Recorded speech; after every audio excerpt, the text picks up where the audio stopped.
in-person showcase, the faculty cannot tell you how excited we are that we are able to be having this in person.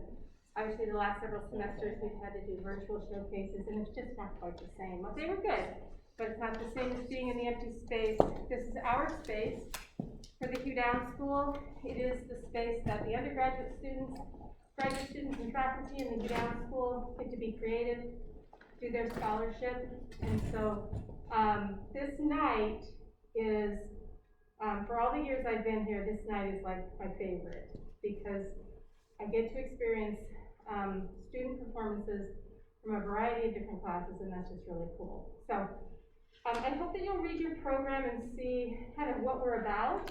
There's descriptions of the different classes that have brought work to this showcase tonight. There are more classes to be taken in the spring if you're interested. And you can always stop in to any of our offices and talk about performance studies. If you want to get involved in doing work at the empty space, we would be excited about that. Not that many people know that performance studies is a part of the study of human communication.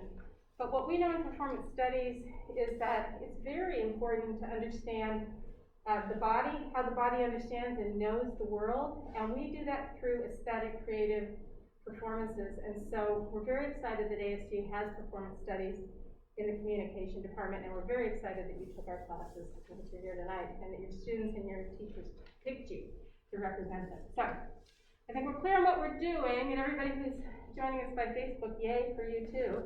And we're excited you're here. So one thing I wanted to say, I'm going to take a couple of pictures tonight, and they might end up being used on our website or in some capacity. If you don't want that to happen, please make sure you contact me and say, you know, don't take a picture of me, or I'd rather not that happen. That's one thing I want to say. Another thing I want to say is because many of the classes that we teach explore human experience and people's real stories, we want to be respectful of that, always thinking about where these words are coming from, the importance of them to the people who are speaking them, and then also understand that sometimes that means these topics are challenging or that the language is challenging, right? So we don't censor, we don't ask you not to use the language that best fits you, so just be prepared as an audience member for that. So, at the end, I'll introduce the faculty of the different classes and the two members of our performance faculty who couldn't be here tonight, and we will get started right away. Griffin, are you ready? Yeah.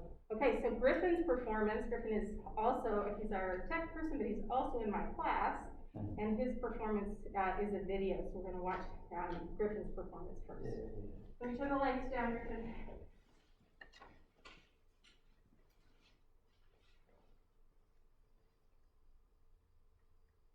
Everything's going to be alright.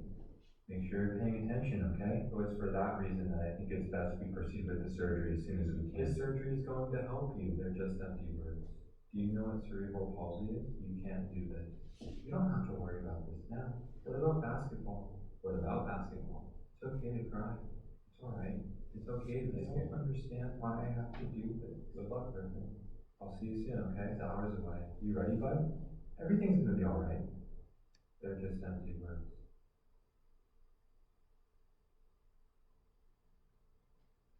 Fear of the unknown. Fear of surgery. 10 years later, and I still haven't dealt with you yet. Staring up at you from the floor, I see you're the ceiling fan again. We're back in the same spot, a couple of days away from another procedure.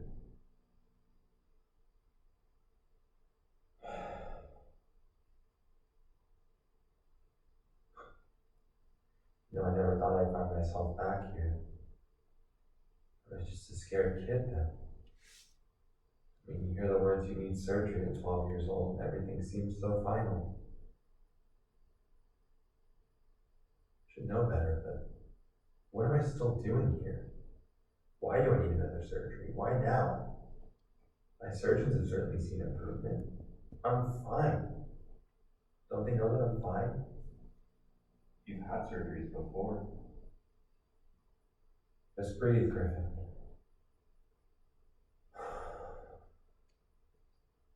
Everything will be fine. Are you sure? Something could always go wrong. What's gonna go wrong? This will be just like last time. everything will be alright. Just wish there was some way I could tell them. I don't need this. There's nothing you can do. You should try to enjoy yourself while you can. Why? So I'm supposed to just go out, pretend I'm not terrified for a surgery that I don't even need? I've done so much since my last procedure. Why can't they see that? The world might not know it, but I do. I'm so much more than my disability. I don't need to be here. I'm fine. Why can't they see that I'm fine? You know what everybody keeps telling me? They keep saying that if I do this now, I'll be better in the long run. What does that even mean? I'm fine now. Why should I have to do this again? I can't do this again. This is just like last time. Do you remember your sadness?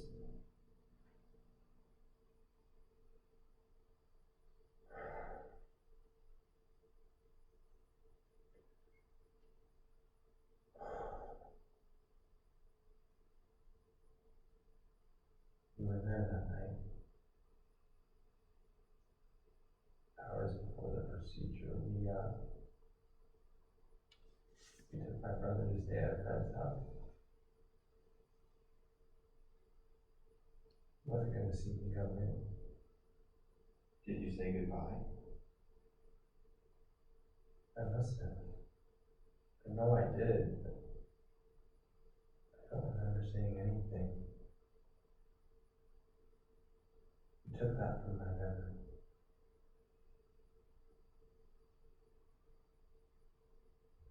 I barely remember getting out of the car, standing on the lawn,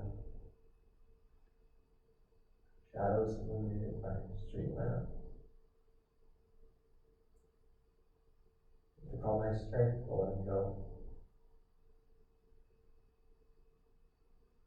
to leave him behind.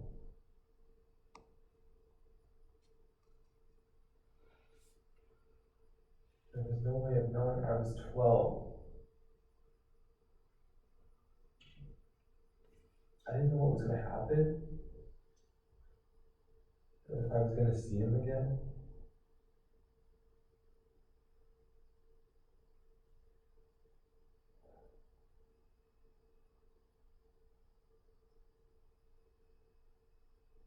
Everything turned out fine, right? How did it feel when you had to say goodbye this time?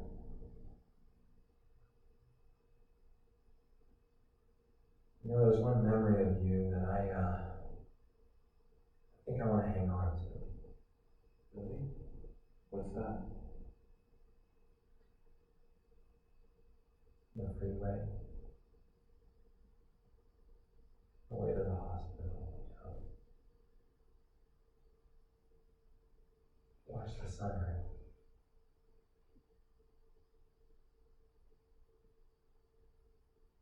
And just smile. It wasn't much, but for a fleeting moment, it gave me a smile. And then what happened? And then, you finally took everything from me. Walking through those doors, sitting in that waiting room, you want to know what I felt? Nothing.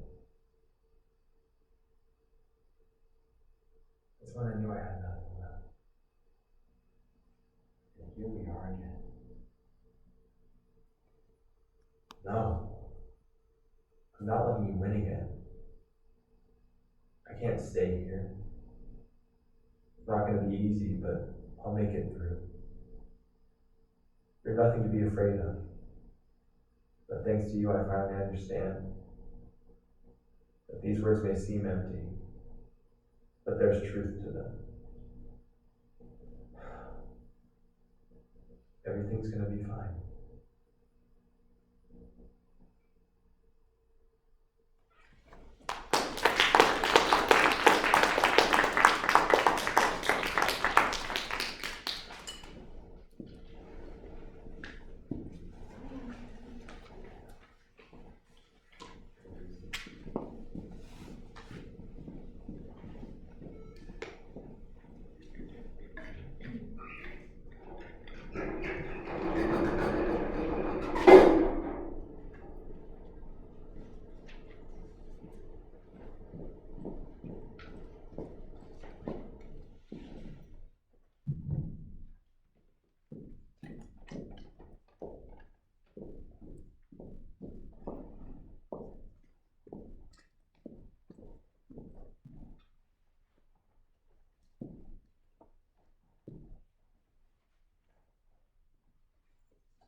want to be that wonderful little spider like Little Miss Muffet.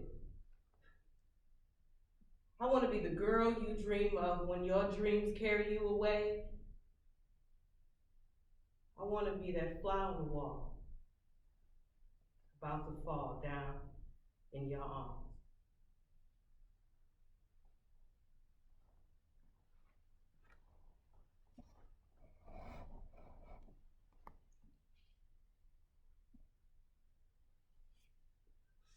I have lost it. Touch with reality. I don't know who's doing it. I thought I was, but I was so stupid I was able to be hurt. Well, that's not real. Not anymore. I should be immune if I'm still alive.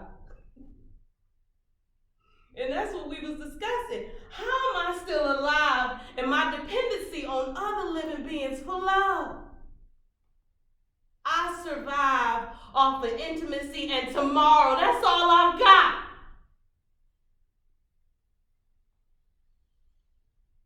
And that dance was smack. And you knew about that and still refused my dance wasn't enough. It was all I had. But being alive and being a woman and being colored is a metaphysical dilemma I have yet to conquer. Don't you see my point? My soul is too ancient to understand the separation between soul and gender. My love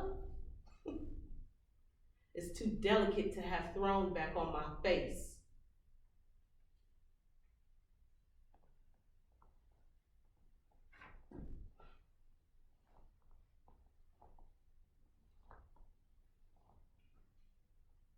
I don't need any more apologies.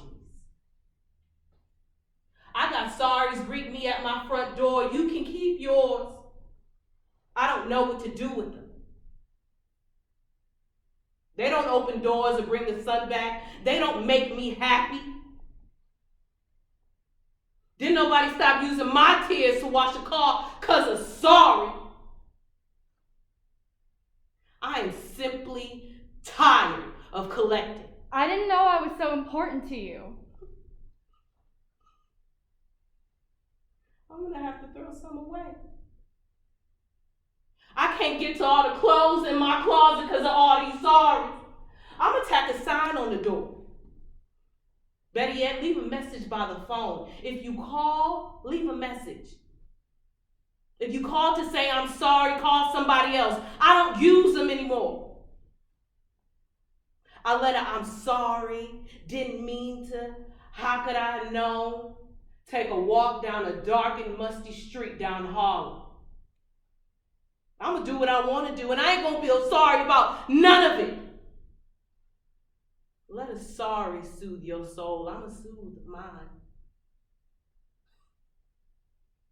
You were always so inconsistent. Doing something, talking about I'm sorry. Beating my heart to death, talking about I'm sorry.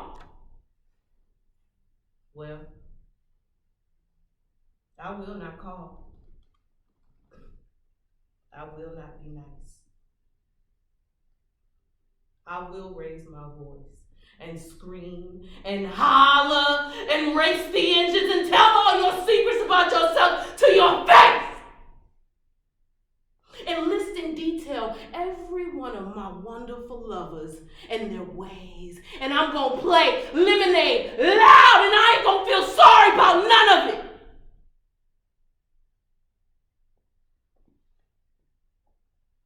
I loved you on purpose. I was open on purpose. I still crave vulnerability and close talk, and I ain't even sorry about you being sorry. You can keep all the gripe and grime. I don't need it.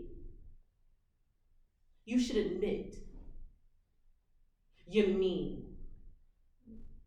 low down, dirty, trifling. Instead of being sorry all the time, enjoy being yourself.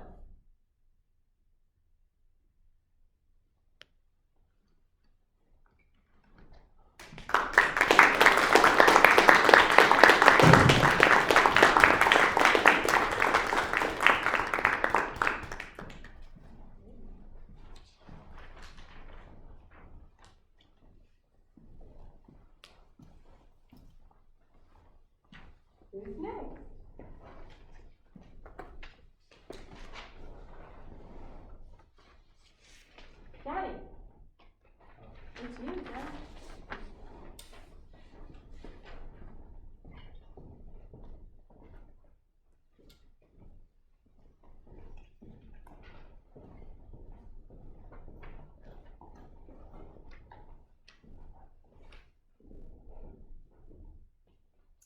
My name is Johnny Torres. I'm a junior majoring in sports marketing, and tonight, I'll be performing Pluto Shits on the Universe by Fatima Asghar.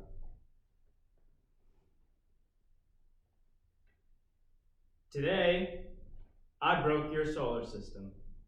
Oops, my bad. Your graph said I was supposed to take a nice little loop around the sun. Nah. I chaos like a motherfucker. Ain't no one can chart me. All the other planets, they think I'm annoying. They think I'm an escaped moon running free. Fuck your moon. Fuck your solar system. Fuck your time. Your year? Your year ain't shit but a day to me. I could spend your whole year turning the winds in my bed, thinking about rings and how Jupiter should just pussy on up and marry me by now. Your day? That's an asswipe. A sniffle. Your whole day is barely the start of my sunset. My name means hell, bitch. I am hell, bitch. All the cold you have yet to feel. Chaos like a motherfucker. And you try to order me. Call me ninth. Somewhere in your mess of graph and math and compass, you try to make me follow rules. Rules? Fuck your rules. Neptune, that bitch slow. And I deserve all the sun I can get and all the blue gold sky I want around me. It is February 7th, 1979, and my skin is more copper than any sky will ever be. More metal.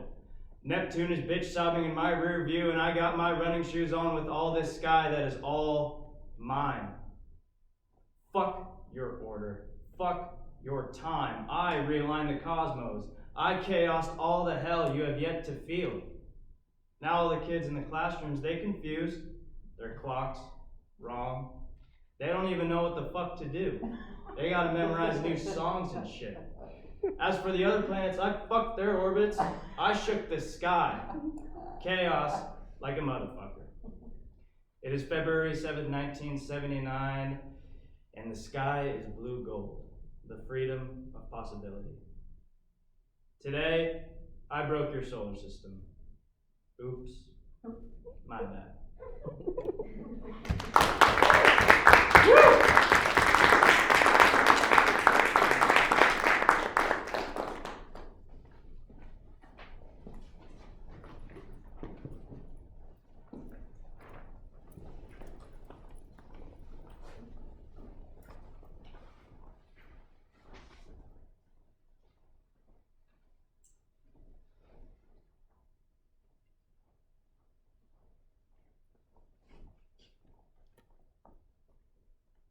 This is a bilingual performance.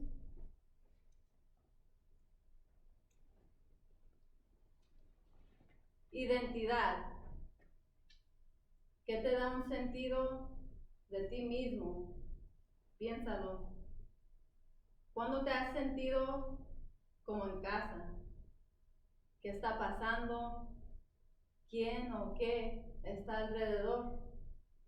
Pudiera ser, paradójicamente, que al sentir una conexión con algo más grande, terminamos sintiendo una identidad más profunda y en la recolección sensorial de esta conexión nos recordamos de nuestras raíces y nos sentimos completos. Identity. What gives you a sense of you? Think about it. When have you felt at home? What's going on? Who or what is around you? Could it be, paradoxically, that a feeling of connection to something greater gives one a deeper sense of identity? And through the sensory recollection of the connection, we are reminded of our roots and we feel whole. The following Puerto Rican author gives you a sense of his roots growing up in East Harlem in the 1960s. Oye Mundo, sometimes, by Jesus Papoleto Melendez. Sometimes, when the night air feels chévere, when I can hear the real sound of el barrio on la conga y timbales, Coke bottles and garbage can tops, when I can feel and really, really touch la música latina, africana, and the finger-popping soul emerging from tears, sweet tears of laughter. And I can feel a conglomeration of vibrations, heat waves, body waves, people waves of real gente, and I feel good. When I can taste the rare culture of sushi fritos y lechon, chitterlings, and black-eyed peas, and cornbread. And La Pompa is open and cools the hot tar of summer-heated streets where children play kick the can, and sirens cannot be heard. Sometimes, when the last of the ghetto poets writes of flowers growing in gutters, and I know it's real. Sometimes when I can almost hear being echoed back in answer to my ghetto cry, sometimes I run up the fire escape, not to escape, and climb on the roof and stand on the ledge and look down and yell out to the midnight world, below, above, around, within. Oye, mundo, tú eres bonito. And I forget about the junkies on the stoop.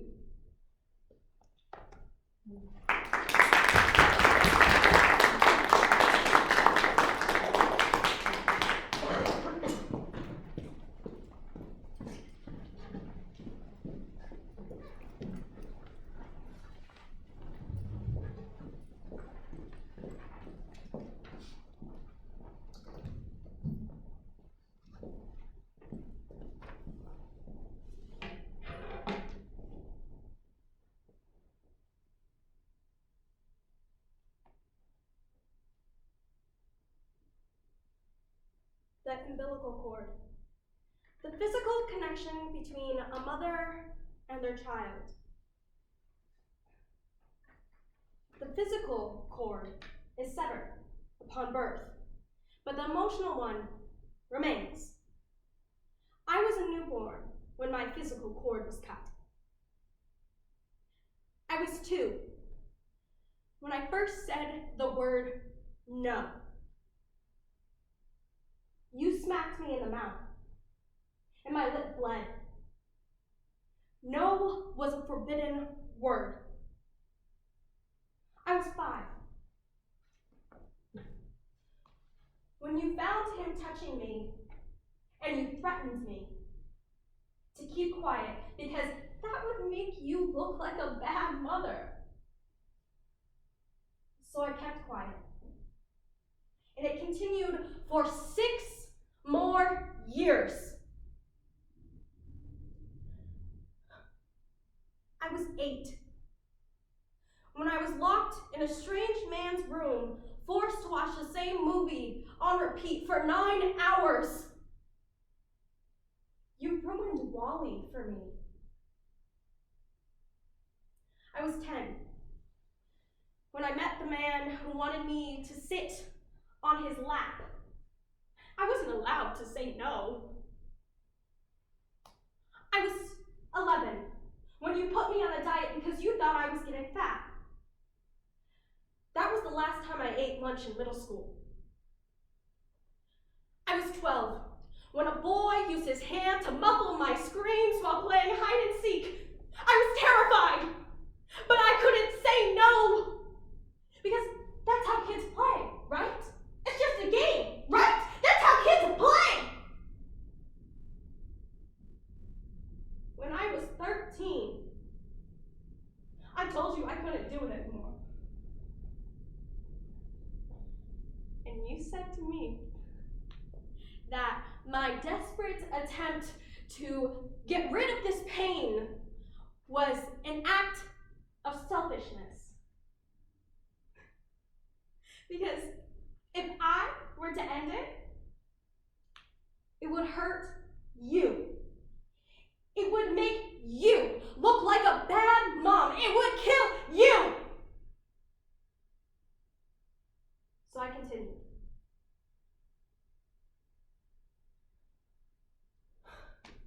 I was 14 when you saw the bruises on my neck and the scars on my skin. You saw it. I know you did. But you just didn't acknowledge it. Because you forced me to wear a long sleeve every single day. Oh, you knew. And when I was 15, you got married to the man who wanted me to sit on his lap. The same man whose drunken rage kept me up at night. You gave me a week's notice. Merry Christmas. I was 16 when I attempted suicide. I failed. I was 16 and 3 months when I attempted suicide. I was institutionalized. And I was 16 and 4 months when you tried to bribe me with a puppy, to stop receiving the treatment that I desperately needed. And I was 16 and 4 months when I told you no for the second time. I was 16 and 4 months when I told you to leave. And I was 16 and 4 months when I scared every single parent there during visitation hours. I was 16 when the nurses had to hold my hands out from me, from stopping me, from scratching off my skin and opening up old wounds. I was 16 when I finally was able to protect that 5-year-old, to open the door for that 8-year-old, able to finally pick up the 2-year-old and comfort her as her mouth was bleeding. I was 16 and a half when you could no longer use that piece of paper against me. That damn piece of paper, that custody paper that you clung to every single time my father was 5 minutes late to pick me up. The truth was, I was the reason I got dropped off late, because he had to calm me down from having a panic attack because I didn't want to go back inside that goddamn house.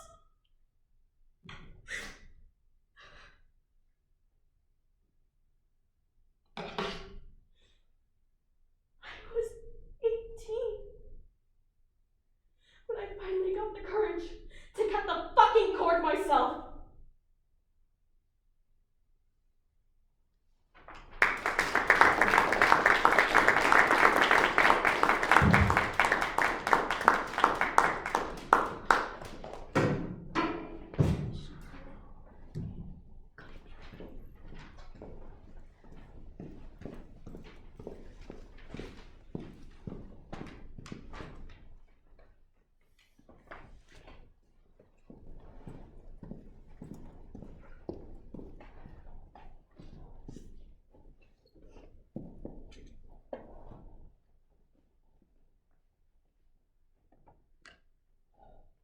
Hello, my name is Rachel Bucher, and I will be reciting Mock Orange by Louise Gluck.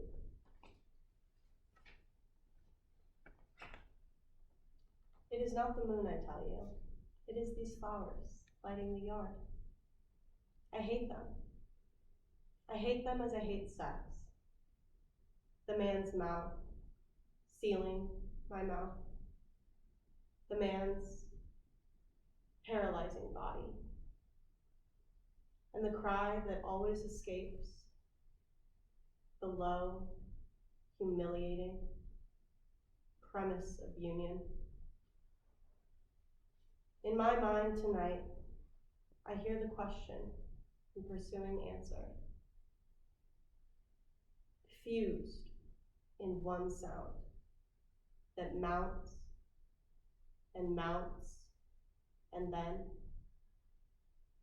is split into the old selves, the tired antagonisms. Do you see? We were made fools of, and the scent of mock orange drifts through the window. How can I rest? How can I be content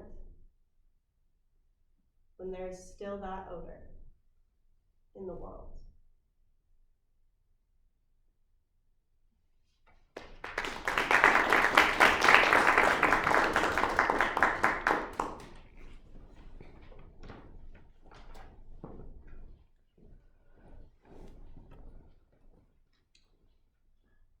I am Markayla, and I will be performing Song at Midnight by Shange. Pretty girls, they like pink. Typical. Cherry flavor over grape. Typical. Skinny girls are preferred. Typical. See, it's common for individuals to follow the typical rule of preferring the typical preferences of their surroundings. What does this mean? It means that nobody knows who the hell they really are because everybody is living a goddamn lie. You like what she likes what you like, because something is cool, right? Typical. This lie is costing her recognition and appreciation that she deserves. But for the clout, the credit of the crowd, you deny her? Typical. Brothers, this big woman, you may call her, she carries much sweetness in the folds of her flesh. Her hair, oh, it's white, just wonderful. She is rounder than the moon and far more faithful. Brothers, who will hold her? Who will find her beautiful? Because she's beautiful, right? She's different, but she's beautiful, right? But who will acknowledge this if you do not?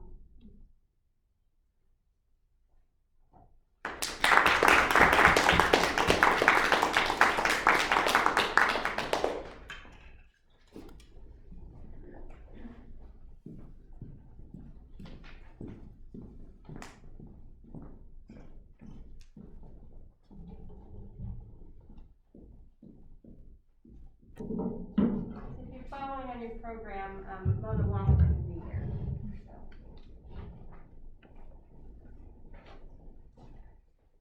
Okay, I'm Karan. And I'm Christian. And we're going to be performing Me and Earl and a Dying Girl by Jesse Andrews.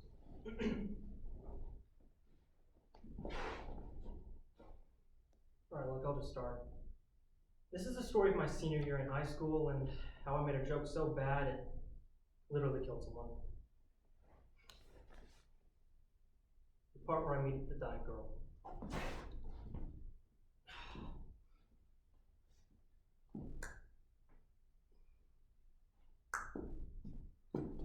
Oh! Rachel! Greg, what are you doing here? So the doctor called. He really recommends a strong dosage of Regasil. It's an inconvenient gel tab form. Your mom told my mom that, well, you have leukemia.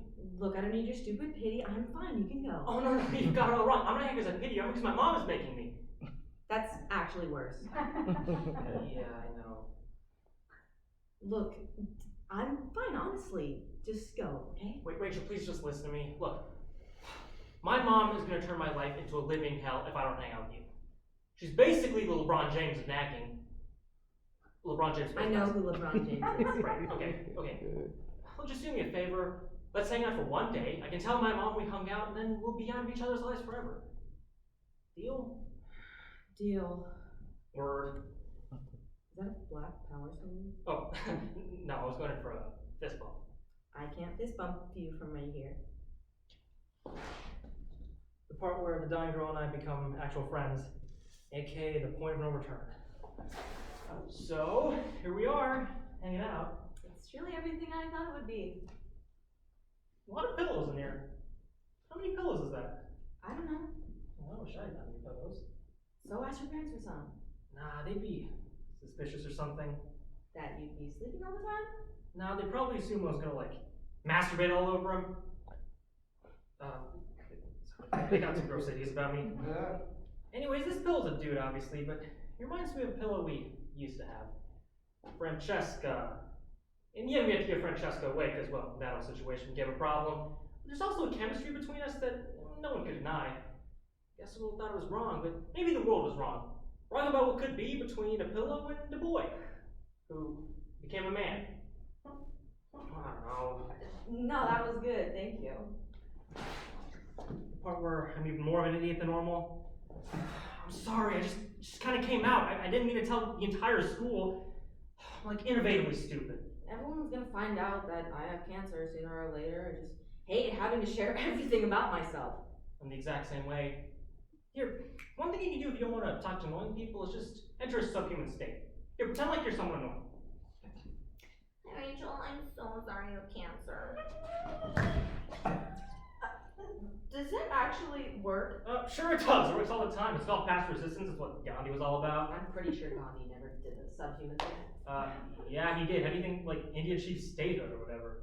Just give it a try. Nope. Oh, come on, it's easy. Or another thing you can do is just flat out pretend to be dead. Say someone else annoying to me.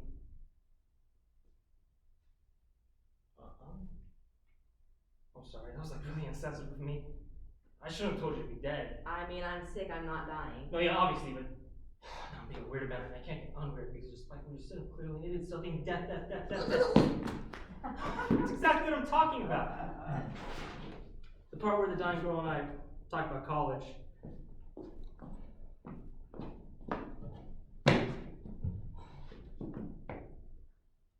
What's that? College directory. Just a bane of my existence. My mom's forced me to carry around until I apply to some colleges. She says it's like a menu for my future. Yeah, I guess a menu that'll humiliate me for the next 4 years. You have to be less of an idiot about college. You can't just sit it out because you irrationally hate it. Not irrationally, though. Just apply to Pitt State. Apply early, do it now, right in front of me. What if I say no? I have stage 4 cancer, so that'd be a pretty dick move. Fine. Why I want to go to college. By Werner Herzog. The highly selective admissions process weeds out the sick and the cruel, so college is quite different from the sicking enormity of high school. High school is a mouth of a great demon biting and chewing and smushing people in the face.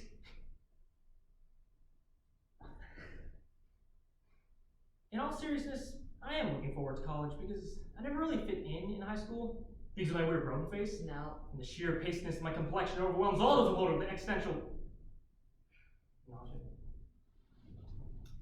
In high school, I never truly got comfortable in my own skin. In fact, I've always been someone who doesn't like himself very much. But I think that just means I have some growing up to do, and college is the place where I'm going to do that. That's way too personal. It's a personal essay. Okay, fine, but only because of cancer. The part where the dying girl just had chemo. Well, I like your hat. Pretty cute. I thought it'd be easier being involved, but it's not. Everyone comes in here and sees me and so clearly repulsed. It's so much harder than I thought it would be. No, hey, come on, you look good. I look ugly. I'm so ugly, Greg.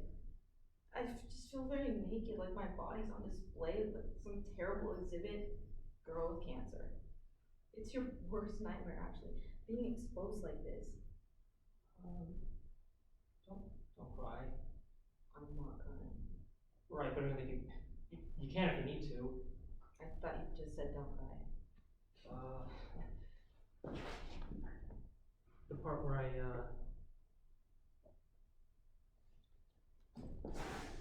Hey! What's going on at school? Well, the entire school looks like a castle right now because of medieval prom. I guess everybody's trying to figure out how to, like, twerk medievally or something. Are you going? No, of course not. You should go. No, have you seen me in a tux? I look like when you make a dog wear human clothes. It just makes you so I think sad. I'm probably gonna stop treatment pretty soon. What? It isn't doing me any good, and all it's doing is making me even sicker. Yeah, but if you quit, We'll just see what happens. Well, we know what's gonna happen. I know who you can take to prom. Who? This sexy pillow here. Would you please not? Oh, French. His name is Francesca. She's I a can't deal with filthy that right now. Italian woman. Just please stop! Don't yell at me. So that's it? You're just gonna give up? To hell with life, to hell with your future? Yes, it's my life. It's me lying in bed all the time with a shaved head and getting weaker and uglier and more miserable with no hope inside. I'm the one suffering through this, not you. Don't yell at me. I'm not gonna get comfort with watching you die. Okay, I'm just not. So don't ask me to. If you can't accept what I'm doing with my life, you're a terrible friend. I'm a terrible friend. Well, I'm not the one giving up. I'm not the one ruining my friend's life by giving up on the whole world. Please, Greg, you should be overjoyed. Now you can go back to your life of being invisible and detached and self-hating. And you could go back to life being dead. Nice. Really nice.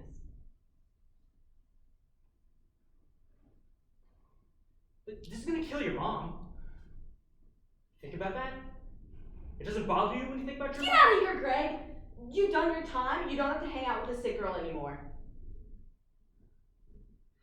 How can you even say that to me? Your mom forced you to hang out with me. So yeah, what part of that did you actually want to do? Do something nice for me for once and get out. That was the last time I saw Rachel. She went into a coma 10 hours later and died shortly after. What did you think was gonna happen? Dear Greg, I wasn't even friends with Rachel before she got sick. I know we've had our differences. Then she got sick and we spent all that time together. It wasn't enough. But I want you to know that you're a good friend. I should have gotten her to tell me every single thought that she ever had. But you're also an idiot. All her specific thoughts and ideas and hopes and dreams and phobias. And all impressions of the whole stupid world. That's all lost now. And you'll be even more of an idiot if you don't go to college, but you already knew that. And I know that happens to everyone. It happened to me. It'll happen to you too, but I don't care. Just gotta stop thinking about the fact that it happened to her. Goodbye, Greg. Love, Rachel. I know it might seem like I completely hate myself and everything I do, but really I just hate everything I've ever been. The person I am right now.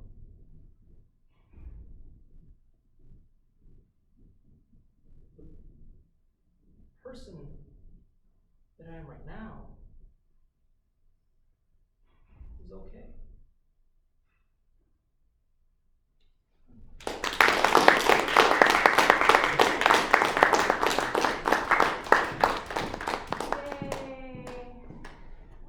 Everybody, well, let's give another big round of applause. Most platinum will introduce the faculty of the classes of the students she saw performing. So our COM 241 oral interpretation faculty are here. We have Randy Durham, we have our most popular Ramirez, and our social media guru, Mary De La Garza. Not able to be with us is Dr. Olga Davis, and she taught 446, the performance of literature written by women. So it was called And also Loretta LeMaster, none of Dr. LeMaster's students were able to make it tonight, but again, performance studies, performance of identity. The same class that Powering I up. Linda taught, so that is all of the faculty who are here tonight. Thank you. Thanks, Griffin, for good job on the tech, and I want to get a picture of all the performers. And I really felt the variety, the depth, the literature, the words, the emotions were really powerful. So thank you, all of you, for bringing your work to the